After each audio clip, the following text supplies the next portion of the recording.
everyone, this is Michelle, and we are now at video training number 5 of our new jewelers, or Strong New Jewelers Start video series, and we are finally at the jewelry show. Yay! This really is the core of what we do.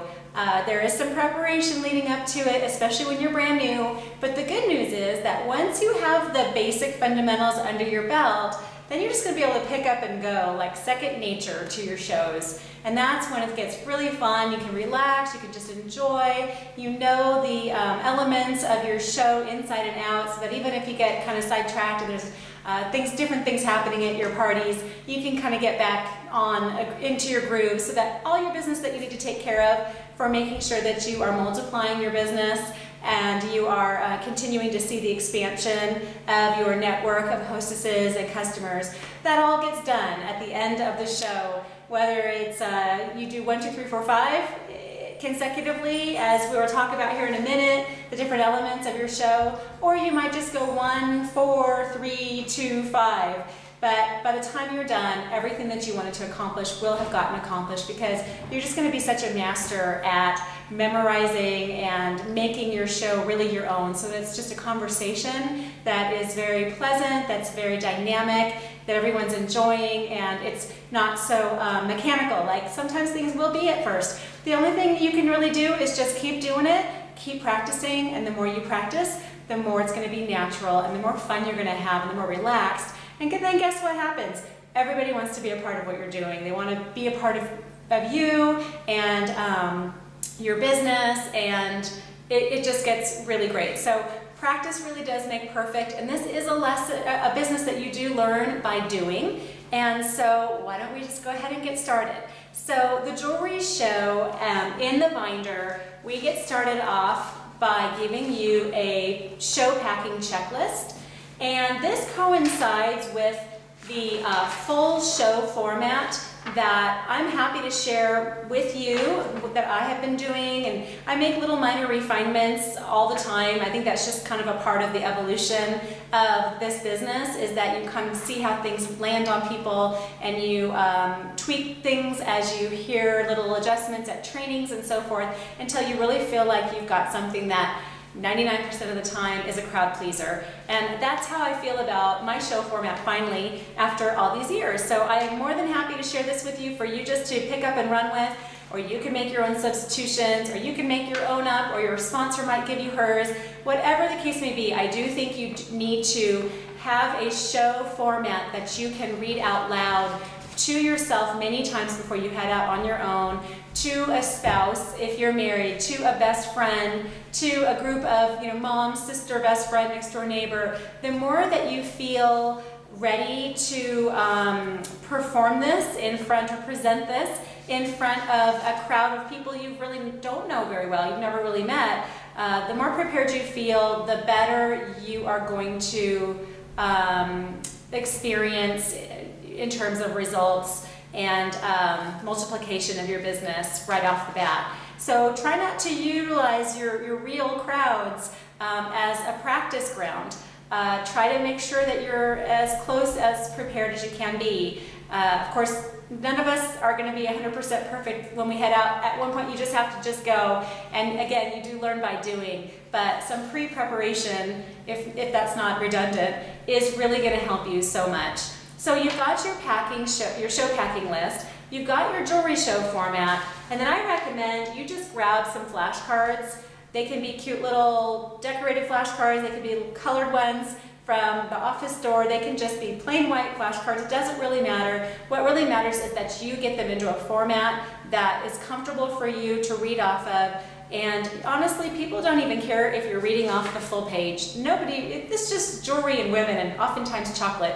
And so really you can't go wrong. And if people know that you're happy and you're excited, and yeah, so what, you're giggling at yourself and you're just trying to get through and show them a great time, they're going to be more than gracious and help you out along the way. So don't worry too much about it, but of course we always love to be as confident as we can in heading out before showtime, real game time gets started in our businesses. Now, what you're going to see in the binder from this point forward are just materials that are referenced in the show format. So during my introductions, I like to ask everybody their name and what 3 words that they would use to best describe the hostess that day. And I'm just showing you an example of a piece of stationery with little gold and silver stars around it that I usually ask somebody who has pretty writing to help me write down the 3 words that each of the women there are saying that day about our lovely hostess.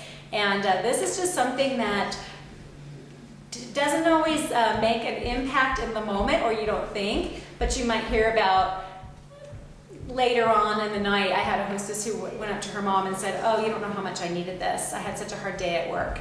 So you kind of hear how much it means to them, maybe even a month later when they're at their friend's party and they go, "Oh, let's do this for Sandy. That was so neat when you guys did it for me." And often they'll keep it on their mirror in the bathroom, and it really just helps uplift our hostess and know that she's loved and that that's what she means to so many of her friends. Now, I often then will rotate around 3 or 4 different icebreakers. I like my icebreakers to be short and sweet and to the point, but still something that the ladies can learn something about themselves from, and that just makes them feel a little special, that there was something we identified about them that was unique and important. So, for example, we might start from the left side of the room, and I'll say, "Andrea, if you can tell me your name and the 3 words that you think best describe Cindy, our hostess tonight, and then let me know if you left the house or if you had 5 minutes to run back into your house for a spur-of-the-moment trip, what 1 piece of jewelry would you go grabbing for that you'd feel off kilter without? Would it be a pair of earrings? Would it be a watch, a bracelet, a necklace, or a pair of earrings?" Did I say earrings? Necklace, watch, ring, bracelet, or earrings. And then this is an icebreaker that will give a little description about what that means. So after all of the women have gone around and asked and told us what piece of jewelry they would want to take on that spur-of-the-moment trip, then I will give them a little bit of background about what that tells us about them. And they just get a kick out of it. That's one of them. Another one is the pink and orange color testing sheet, and I describe how that works here on this page, and that will just let them know whether they look better in warm tone jewelry or cool tone jewelry. And then there is the diamond personality, which they can choose any shape diamond they like, what would be their preference, and then there's a little personality description there depending on what they choose. And lastly, the ring finger meaning sheet. So if they could just go play for fun, wear a ring on any finger, doesn't matter which hand, but any finger would they choose, their thumb, their index finger, and so forth, and then you can tell them what that means about them. It just takes a couple of seconds, and it's quick, but it really brings everybody kind of in together, laughing and giggling and going, "Oh, that's so true about you." And then finally I ask, "Andrea, what would you do? So tell me your name, the 3 words that best describe Cindy, what 1 piece of jewelry you'd feel kind of off kilter without if you could pick 1 thing to take on a spur-of-the-moment trip, and what would you do with an extra $500 each and every month?" So that's my icebreaker introduction. And then we go ahead and you'll see on the show format, which I'm not going to go through point for point, but you're going to see on the jewelry show format what we get into next. And it will be that I introduce the money game, Diva Dollar game. I have a Sassy Graham prize at the end of it. And so this next sheet in the binder is going to explain to you what materials that you need to play the game and the prizes that I give and where you can find them. You know, people often have a lot of questions about prizes, and the truth is it can really be anything that you yourself would like to receive if you were on the sofa playing the game. It doesn't have to be expensive. You know, one of the favorite gifts I gave, and boy did I start off on a majorly tight budget when I started in Premiere, I was even refilling my own ink cartridges. So you just make it work with whatever you have around. Packaging is super important, but I will tell you my favorite gift that I ever gave wasn't even that many, a couple years ago. I went to the Dollar Tree and I saw these just cute little wrought iron candle stands, probably about 6 inches high, and I found just like a little stubby candle to put on it, probably white, and I just put a little bit of a raffia bow on it, And from the bow was just a little piece of construction paper that I had printed a label on, I think, saying, wishing you a warm holiday season or something like that. It was just this little candle holder that I gave to, as I think it was as my survey prize. And so I give 2 prizes away at my parties. I give away a prize to everyone who has completed their survey, and then the hostess pulls from the stack of surveys and that person wins the survey prize. And that's usually a couple dollar value, $1 or $2 value. So that Dollar Tree gift that I gave away cost me $2 plus tax and a little, raffia and a little piece of paper. So I loved it, they loved it, it was sweet, it didn't have to break the bank, and it was just the thought, and it was just sweet.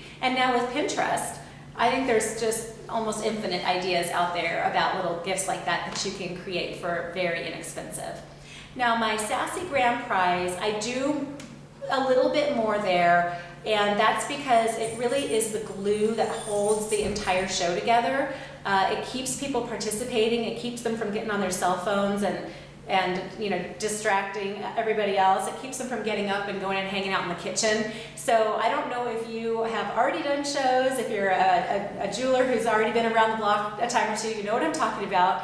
We really need to keep that presentation dynamic and interactive so that everyone stays with us through this whole journey that we're taking them on. And to me, the money game, diva dollar game, whatever you want to call it, is so important to me being able to accomplish everything I need to in my business at that show that I'm willing to spend more on the gift. And I personally, after this many years, do give away a piece of retired jewelry or something that's current but that I just haven't had a lot of interest in. It's just something I've already paid for and I've already written off. And at this point, I have jewelry coming out of my ears, as you will when you stick around this long too. But in the beginning, absolutely, I did not have jewelry to give away. So that could have been something like, a Premier tote bag. They're $2.50, and I just put a little pretty tissue paper in it, and I just talked it up, especially heading into summer. I would say this is the perfect little gym bag, or you can put your little picnic lunch in here. You can take this bag with you to restaurants and put all your kids' little toys and crayons in there. So a lot of times what it really is about is selling the sizzle on your gift. And those tote bags are adorable, little patterns and things too. So that can just be a little sassy something that they add to their wardrobe, which is consistent with what we're talking about, is adding that sass factor to our existing wardrobes with our jewelry, but of course we can do so a little bit with some other accessories here and there too, and that would still be consistent.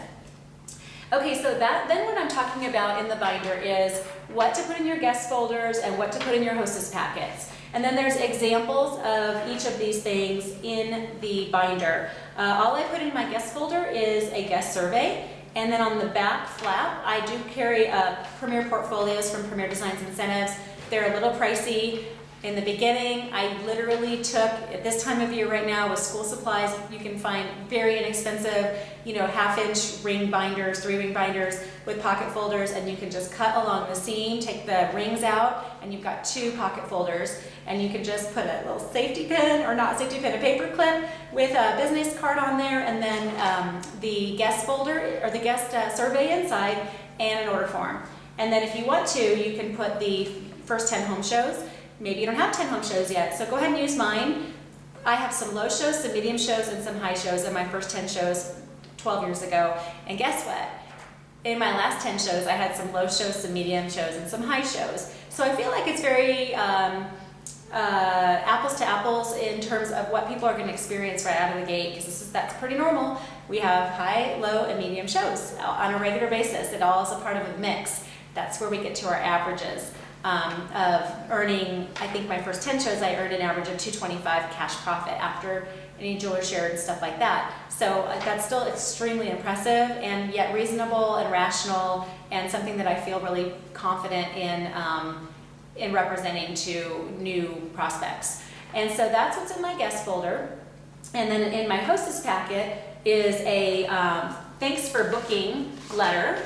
I don't like them to just open up the hostess packet and there's a catalog and some order forms. I think it's just a little cold. So I like to put in this thanks for booking letter. And I also like to put in there something I just started doing This was Becca Brummel, I believe, trained on this last year at Roundup. And this is the average or awesome hostess. So there is a little example of a comparison of when you do as a hostess, just kind of the minimum, chances are this is what you're going to be receiving in free credit. But when you really kind of put some effort into it, then it's more than double, I believe. Yeah, quite a bit more than double, but very doable if a hostess is just kind of halfway paying attention to your hostess coaching and some of these materials, which we're not sure if they are, but we can try, right?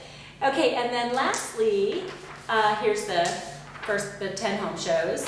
And this is actually not lastly, we're getting there though, the booking activity. I really like Chance and Honor. That is something that completely helped me get my show count back up on my calendar, and I have really streamlined it.